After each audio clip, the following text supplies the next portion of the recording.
Okay, awesome. All right, so I am here with Fran Fulton. Um, could you tell us a little bit about yourself, Fran? Sure. I am a 75-year-old disability rights activist who has not yet completed my mission of seeing equal rights for all people in society. Wonderful. Um, when did you get involved with DIA, and could you tell us a little bit about that? I was working for a Center for Independent Living in Philadelphia, and that center only worked with people who are blind and visually impaired and deaf or hard of hearing. That center merged what is now called Liberty Resources Incorporated.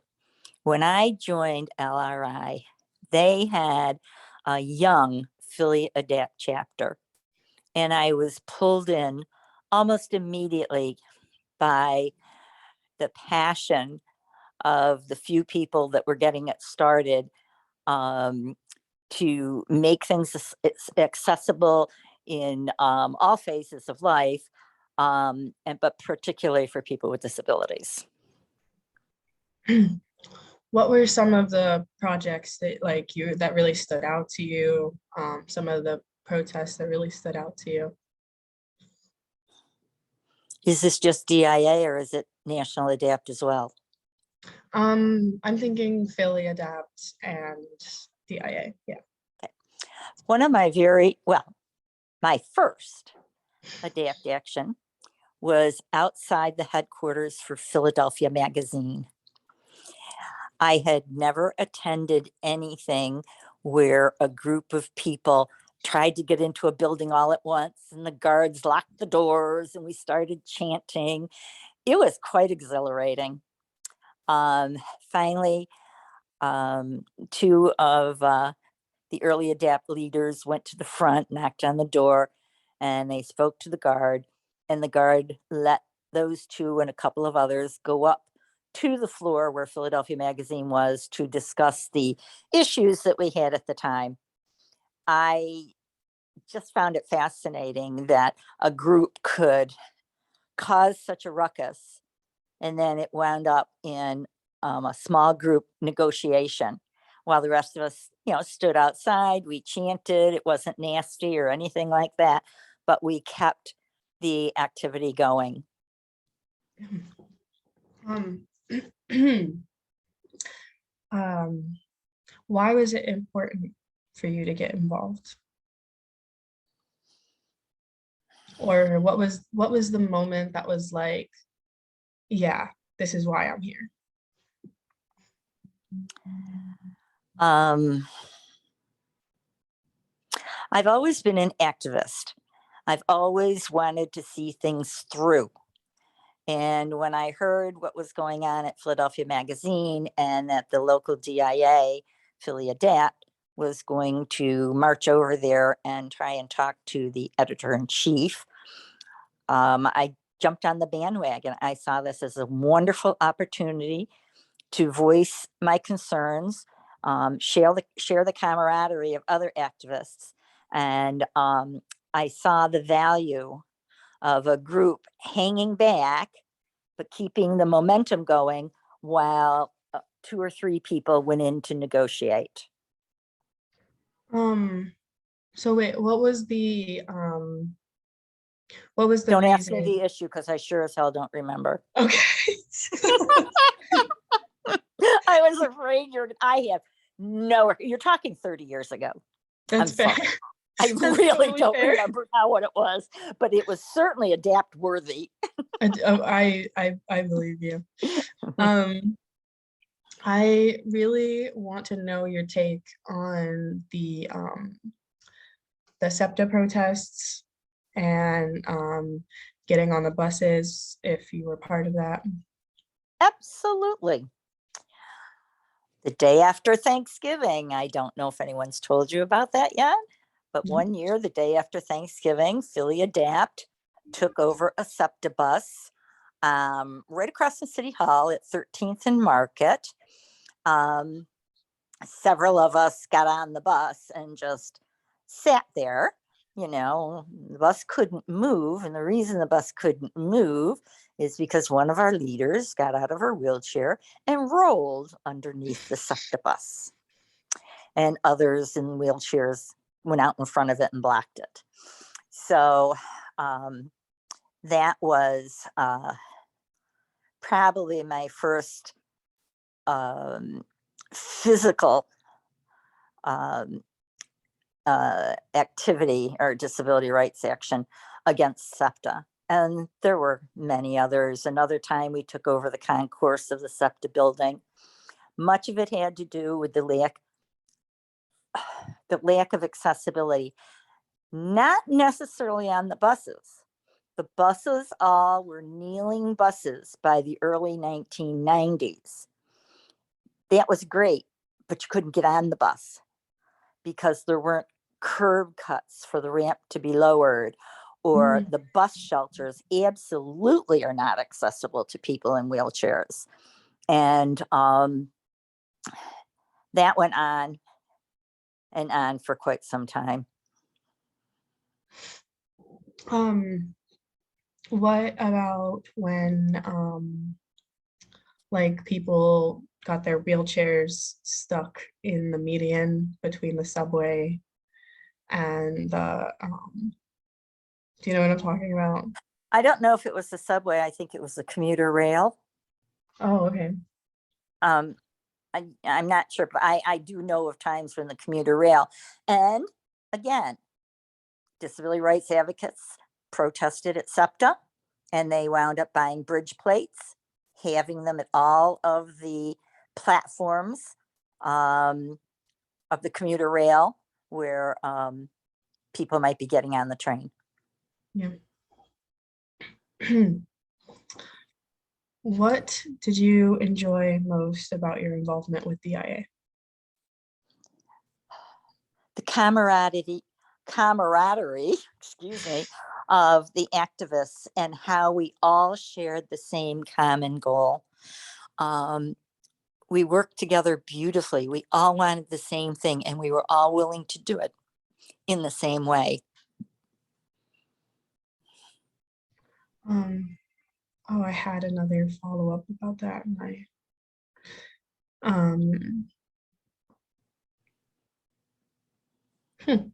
okay. Well, do you have anything We'll else? edit you out, Like, don't worry. yeah, yep, I'll edit myself out. Do you have anything else to add while I think of that question? Regarding getting involved in DIA?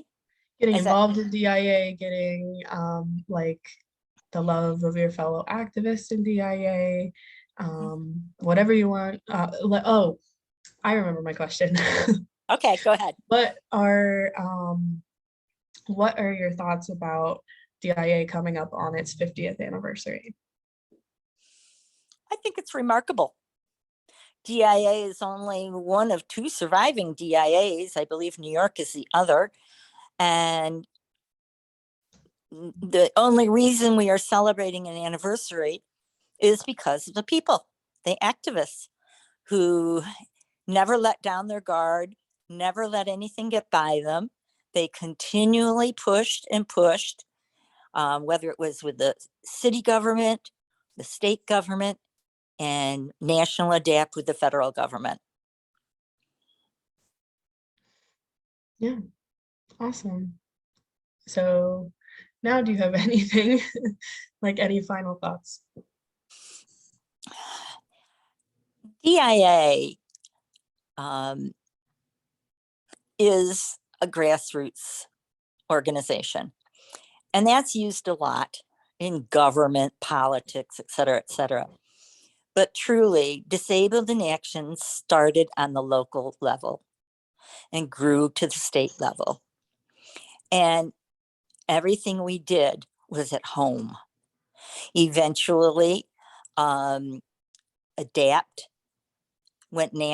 is national, and we joined forces to do a lot of national Adapt actions. But when it comes to activities, protests against our local governments, or any entity that appears to be doing the disability community wrong, DIA is there. Yeah. And it is a strong community. I think it's phenomenal that it's lasted 50 years. But the reason I think it has is the bond of the disabled community. Yeah. I think that's wonderful. Thank you so much for those wise words. Yeah. Um, I Morgan, put you want lipstick on. Can you see it? Morgan, you want more time? Do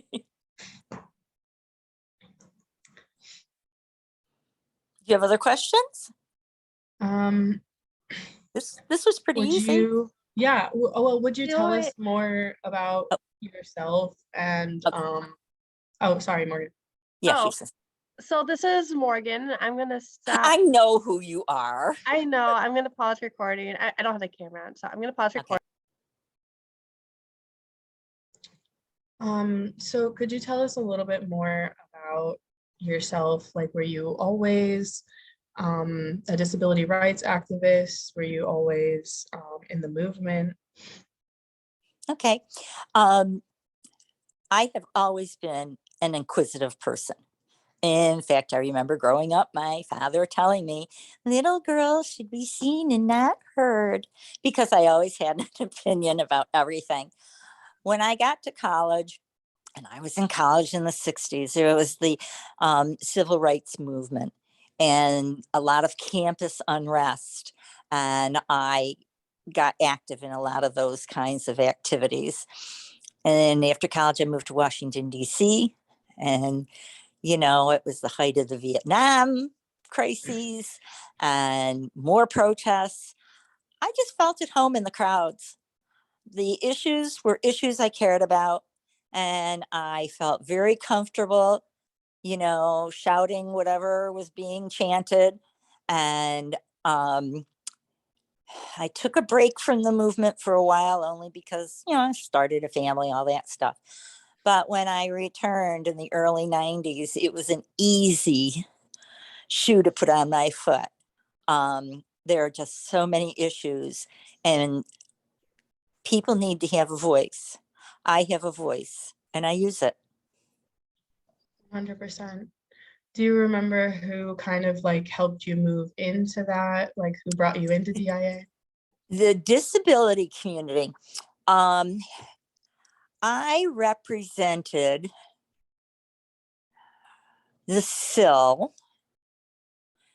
I don't even remember if it was Liberty Resources or if the one before that, at what's called the SEPTA Advisory Committee meetings, SAC. And that's a community organization to kind of try and keep SEPTA wheels rolling properly. And of course, in the early 90s, there were so many issues with accessibility and treatment of people with disabilities. And one of the meetings, we went and took over the board of directors meeting. I remember it was a Thursday afternoon, and it was actually DIA who took over the meeting. And I just happened to be there because of the SAC meeting. And I know I made a statement about the issues. And then I can remember the head of the board saying, "Are you here with that woman with the red curly hair?" And I turned back and I said, "No, I don't even know who she is." Well, it was Cassie James. And that's how it all started. And that's how I got into seeing it was Cassie, and Eric and Jimmy were there, and met with them afterward, and that's how it all got started. Very soon you were with them. Mm-hmm. um, Mm-hmm. yeah, and they became lifelong friends. Absolutely, absolutely. Ran into Jimmy at not Trader Joe's, Target the other day, hugged and kissed. And Cassie and I talk on the phone all the time. I'll probably go out and see her during the holidays. She doesn't get out much anymore. Yeah. What were some of the things that DIA did to celebrate and hold that bond when there was a win? We partied. We partied. Yeah, we'd have music. Yeah, we partied. Mm-hmm. Mm-hmm. Yep. Okay, I'm gonna pause so that I can edit. Mm-hmm. Um, so could you tell us a little bit more about the battle with the oh God. Okay. Could you tell us a little bit more about the sidewalks and the curb cuts, and what happened with that? If you, No, that's okay. Oh, never ever ending story. Um, the city of Philadelphia has reached a settlement agreement with the plaintiffs in a lawsuit that was filed 3 years ago against the city, yeah, just recently. complaining about the lack of clear pathways on the sidewalks and across streets. It wasn't a fun litigation. I mean, it really took a lot of work and time. We went to court, and the city just kept, pushing us back and pushing us back. And finally, we have reached a settlement that will have the city replacing curb cuts as they are required to do under the ADA, but haven't always been doing when a road is repaved, and to make sure that the curb cuts are in compliance. Many of them are not. So that settlement has been sent to the court, and we have not heard back from the judge yet, but we trust that when he has a chance to look it over, he will approve it, and then we can get started on repairing so much of the damage in Philadelphia streets and sidewalks. So an issue that started in the 90s is just now being Settled. settled. Ongoing.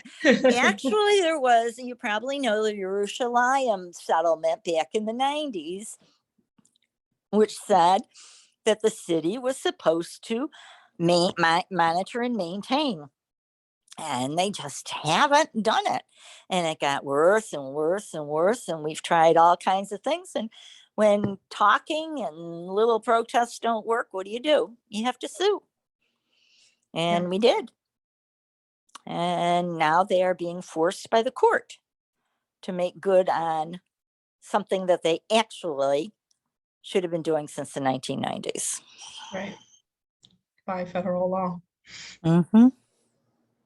Awesome. Was that what you wanted, Morgan? Has she come back yet? Yeah, Oh, back. yes. I am back. I'm here. You know what?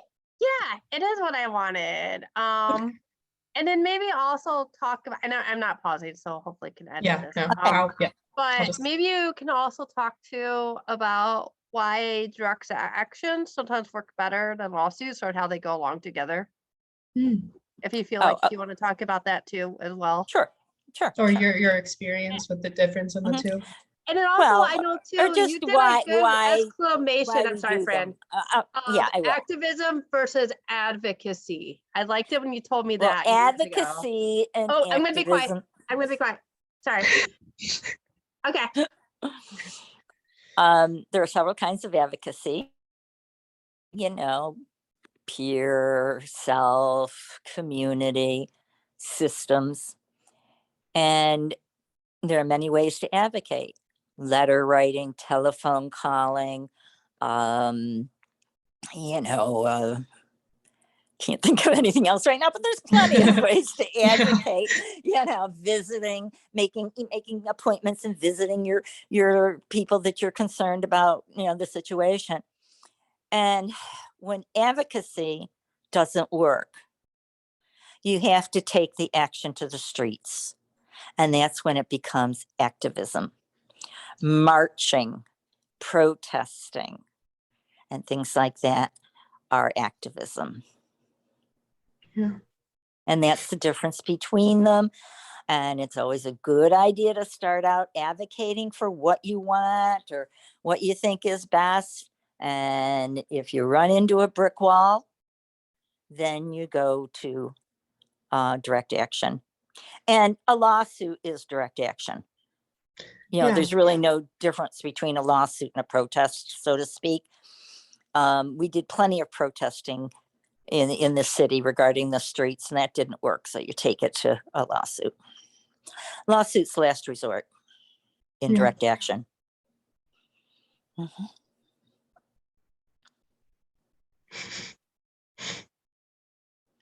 Cool.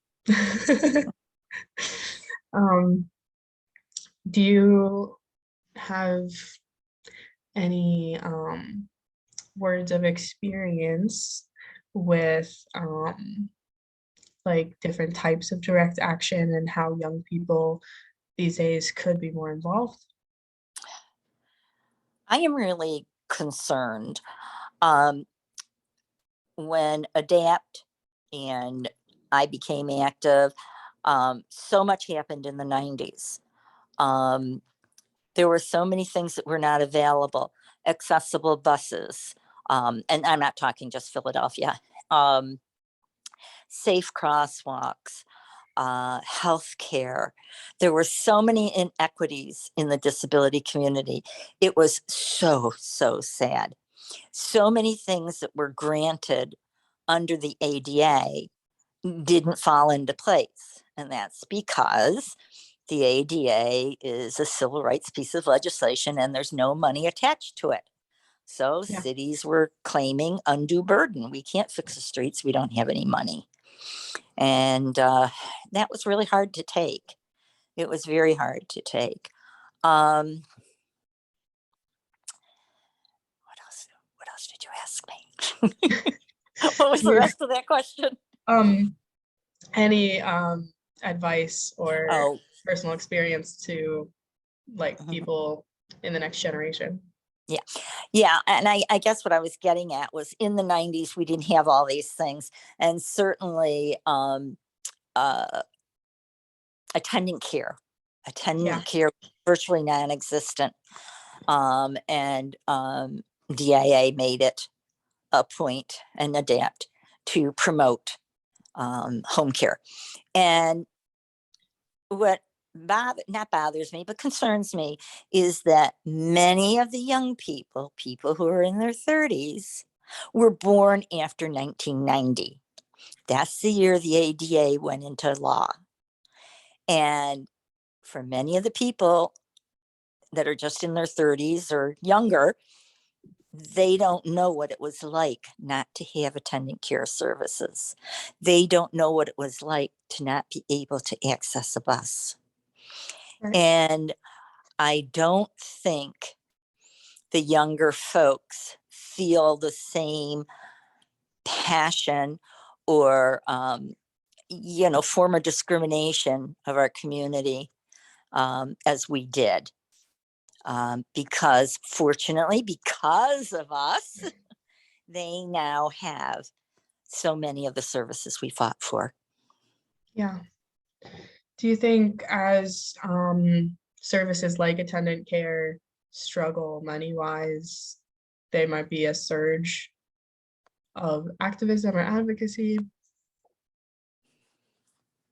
What are you saying about attendant care? Are you saying it's going away? Or I'm not sure I understood your question.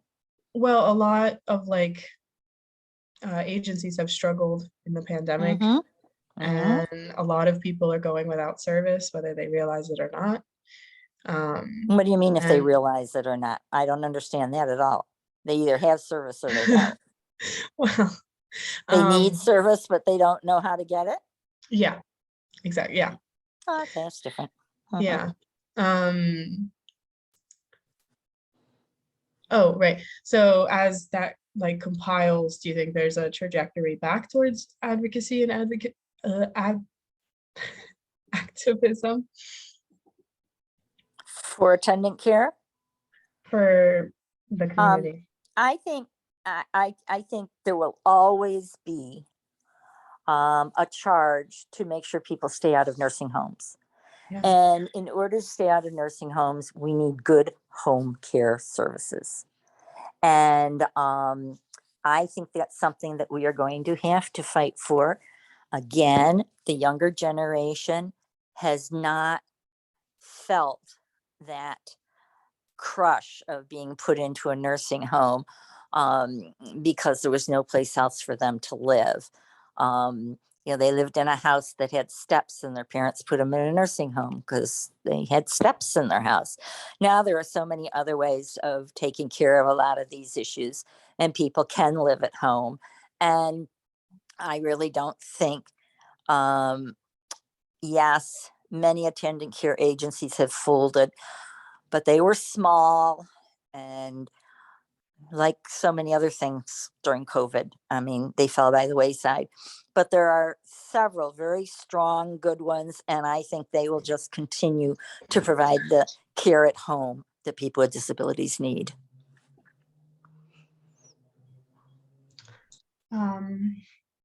So Morgan was interested in your thoughts about sleep out or like camp out actions, like Yeah, they were like we great. did in Harrisburg. Harrisburg, Philadelphia nursing home. That was a week. Yes. The Oh, camp yes. out in Harrisburg was only overnight. That was no Yeah, big deal. please talk about the Philadelphia Philadelphia nursing home, which is now closing, and I'm glad for that. But I don't know how many years ago, probably 10 or 12 years, at least 12 years ago. They were just taking people in left and right. They had 500 beds, and I think they had 550 people in there. It's just overcrowded, and it's just a nursing home. It was not a place to live. And Philly Adapt did a camp out in front of the entrance on Girard Avenue, and we slept there. We had sleeping bags and cots and chaise lounges and all kinds of stuff. We had people brought us food, people from Liberty, people from other organizations. And we just lived there. We had a porta potty delivered. We used it. And, a lot of people stopped, asked us questions, wanted to know what was going on. And it lasted 5 full days. And I'm glad it broke when it did, because a tremendous heat wave came to town right after that. Oh, it would have been awful. And at that time, Michael Nutter was the mayor, and we talked to him about, finding homes for people. And his response was, well, they have a home. Sometimes we felt like we were beating our heads against a brick wall. Right. But we may, a lot of it is not getting the result immediately, but making an impression, getting the situation out there in the public, and raising awareness. And as you probably know, Philadelphia nursing home is closing. Yes. 11 years later, but it is closing. Yes. They've been downsizing for a long time. Yeah. Yeah. Awesome. This is Morgan. Can you talk a little bit about the Affordable Care Act and how you spent a week in Washington, D.C., and also Mitch McConnell action too? I think you were there for that. Oh, I'm going to be quiet now. This is Fran Fulton. I love the way you introduce yourself every time. Oh my goodness. The Affordable Care Act. What a wonderful thing to be fighting for. And yes, we went down in the summertime. I think it might have been in July. And, we would go to the Capitol or to one of the Senate office buildings or House buildings, and we would, ask to speak to whomever. And we usually didn't get very far. And when there were a couple of hundred of us, we'd sit out in the hallway and chant. And they didn't like that because it was disturbing the peace. And Mitch McConnell's office closed the doors but eventually a couple of people did get inside. And most of our talks were usually with chiefs of staff, but that's okay because they're the right arm to the legislator. And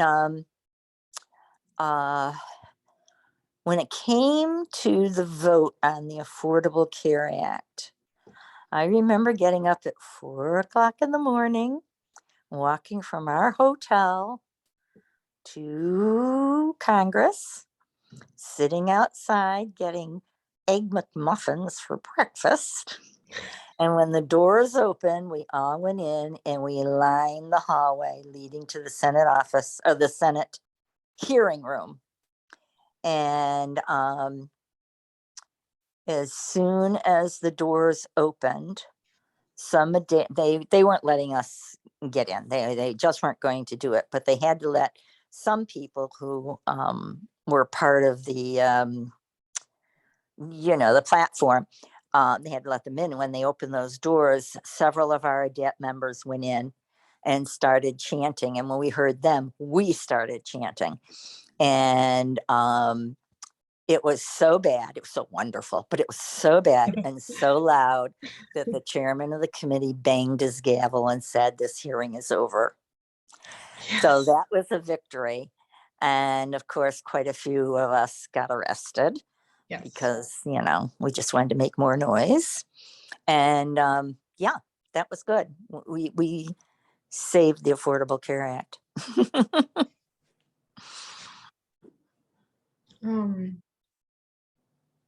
Oh, no, I'm thinking because the Affordable Care Act was Obama. Yeah. Mm-hmm. And chaining yourself to the White House fence was Bush. Oh, so we chained ourselves to the White House fence a couple of times. Which particular event are you talking about? I just have a very distinct memory of my mom chained to the White House fence. I have. There was a member of ADEPT. Her name was Cher, and she was an artist, and she sat across the street in the park and drew a picture of the White House and the fence with people hooked to it, That's so cool. And yeah, I did that quite a few times, but I can't tell you which time was which. Yeah, I mean, either I was like 5. And to tell you the truth, the last time I did it, I think Obama was in office, and a few of our people went in and talked to Valerie, whatever her last name was, about issues regarding people with disabilities. So we didn't get too far, but we got inside the White House. Yeah. You do everything you can do. Yeah. Try and make it work. And yeah. Those little plastic handcuffs.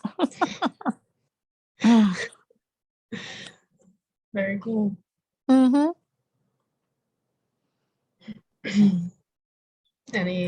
We took over. Morgan was here for this one. We took over the rotunda, and I do believe Morgan and I were the last two arrested. We were the only two left on the floor.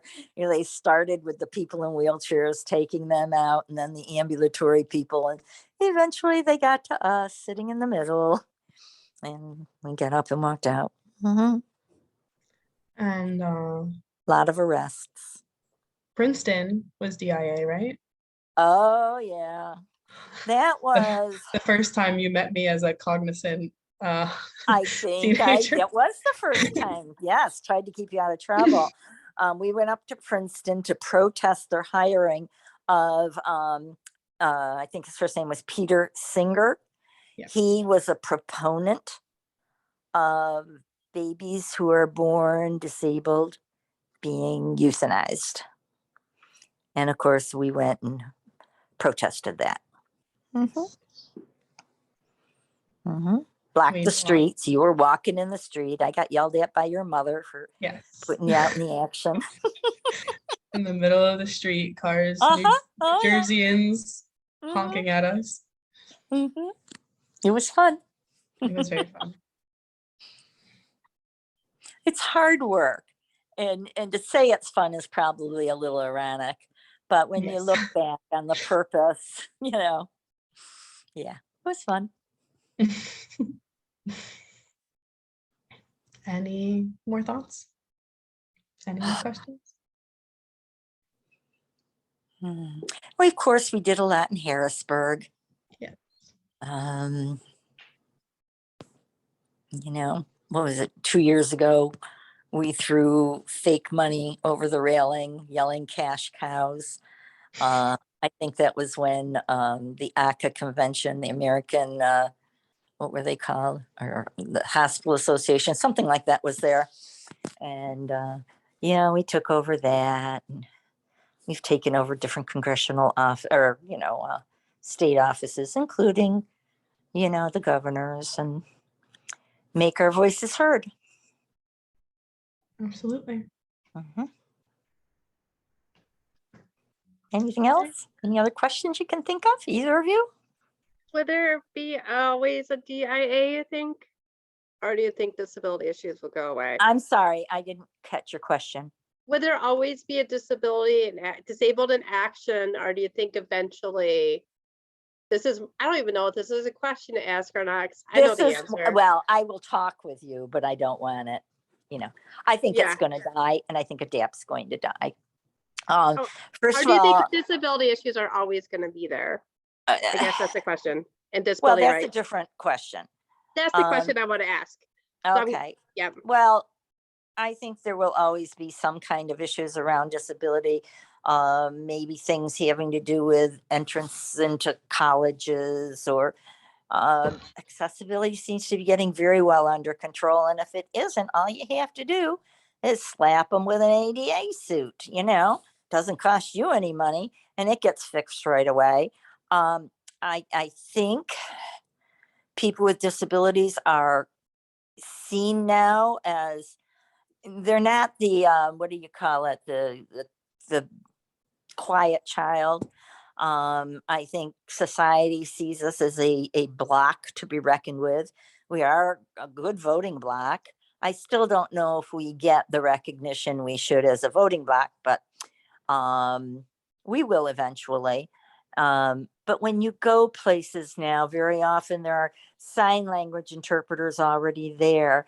Materials, if available at all, if there are any handouts, are in alternate formats. They leave room for wheelchairs. It's not like bumper to bumper chairs for ambulatory people. And I do see that progress has been made, and I do think it will continue. I think people with disabilities are being assimilated into society, just like the Irish were when they came over, just like the Greeks were when they came over. It's taken us a long time, but a lot of it had to do with the fact that there was no accessibility. I mean, people in the 40s and 50s and even early 60s, they just lived at home. Their parents didn't have vehicles with ramps, and schools weren't accessible, but things are so different today. And I think it's really only going to get better and better. Yeah, that is a very different question. I think it's in like the smaller things that like people don't think about. Like when we went to that restaurant and nobody told us that you have to like scan the menu. Oh, Like, right. Yeah. yeah, I think it's in the small things, which There are a lots lot of lots little of things. Yeah. right, which a I, lot of groups face. yeah. I mean, to me, that is still, and you can explain it to Morgan later. That to me was very bizarre. She brought us menus, but No, never. she offered to bring us menus and then never did. Oh, she Yeah. never did. Well, she did eventually come around. I don't know. Mhm. It was also bizarre to me what was Yeah. happening there. I mean, she was on one side, then she was on the other. And you're right. I think I also have a thing about the fact that they didn't have a note in the window that said no cash, Yeah. cards Well, only. yeah. So there's a lot of work. You're right, Chris. There's a lot of work to be done at a lower level. And a lot of times they don't even know what the ADA is. Yeah. And yeah, I very often, they don't have, I don't want a menu in Braille anyway, because they're so big and absolutely awful. But Right. I am not hesitant when I'm alone to ask somebody to read me the menu. Right. And they'll say to me, "What are you interested in?" And I said, "I don't know. I want to hear what's on your menu." I can be a little nasty. I don't mean to be, but I can be. And like in theory, you would think that it's nice that they have the menu online, because then your voiceover could read it to you. But if they don't tell you that it's there and that you have And the you know what? QR. The other thing though is, Chris, so many websites are totally inaccessible, even with voiceover. There are so many pictures and Yep. graphics and nothing is described. And, we still have a ways to go on web page, but there are people working on that at a national level. So hopefully more websites will take that into consideration. Yeah, agreed. Awesome. I have a couple pieces of pizza left. Anybody want them? Yes. No, I'm kidding. I have soup. And I'm gonna go with my. Well, I thought you were coming here, and I was gonna tell you to stay for dinner. But I know you probably told me we were going to be on Zoom, but that was a few weeks ago, and I forgot. It was a few weeks ago. This works out perfectly fine. Yes. All right. But like, this is Morgan, like going on with accessibility. I know it's Morgan. One thing, I'm turning up. Actually, I'm tapping my camera. One thing I've noticed too, especially with Zoom, people think software updates are more accessible. Yeah. Think that what? Software updates are more accessible to people with disabilities, but they don't test them out on disabled people. Oh, of course. Right. Like I've noticed that even with using Zoom as a platform, they have a new feature where you can see a sign language interpreter, but explaining how to use that to people and how to set that up is so difficult. And so certain things like that too, I think will also change. Yeah, but I don't know about the sign language interpreter. I know it's closed caption, and I know people use that quite a bit. Yeah. Yeah. And I also think if you need a sign language interpreter, you generally know how to access it, no matter where it is, because that's the deaf culture. They don't want anybody else to know. That's true. Yeah. Okay, so the last thing that we wanted to ask you, Fran, before we let you go is what I'd love to come to a party. Yes. What does Nancy mean to you, and what does her friendship, her leadership, what does that mean to you?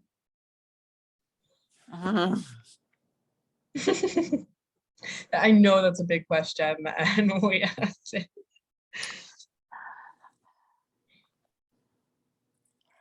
I knew Nancy Salandra as a member of ADAPT long before she started working at Liberty Resources. I knew she was a dynamo. I knew she had her own opinions and wasn't afraid to voice them. But when she became my director and I got to know her in that realm, I gained an even greater respect for her abilities as a manager and to work with people. She was very good at calming down situations. She was very good at getting people to work together. And I think when they hired her in 2006, it was one of the best things they ever did at Liberty Resources. The ILS department grew, and it still flourishes today despite COVID and all of that. Awesome. All right. Thank you so much. Thank you. Is there going to be a party? Yeah. Yes. A 50th anniversary party? Yes. Do we have a date yet? No. And yes, it is a surprise. Oh, but that I know. No problem. Nancy. Well, even the party's going to be a surprise? The party, if it's the 50th anniversary? The fact that it's partially for her as a surprise. Yeah, but she'll know that there's the 50th anniversary of DIA. Yeah. Yes. I Yes. think they'd be pretty hard to keep from her. Yes. Yes. Very, very nice. How many people have you interviewed so far? Few. I'd be the first. You interviewed I'm Theo. the virgin interview. Oh, You no. interviewed Me Theo? personally, I've interviewed Mr. Theo and you. Okay. Yes, but And- overall a few. We've interviewed a few. Good. Well, good Lauren luck. interviewed Nancy and Jimmy. I Mhm. interviewed Wait a minute. Lauren interviewed Nancy. and Jimmy. So yeah, keeping it from her would be a little hard. Yeah. Well, And of course it's all this right. part will be edited out. And then I interviewed Tom and Wendy. Wendy was Oh interesting my to talk God, to. Wendy Elliott And again, this Vanderveer. part's going to be edited out. So, Good. but I don't think Good. she was. I think she still has some Actually, I'm going to start recording. Yes. Yeah.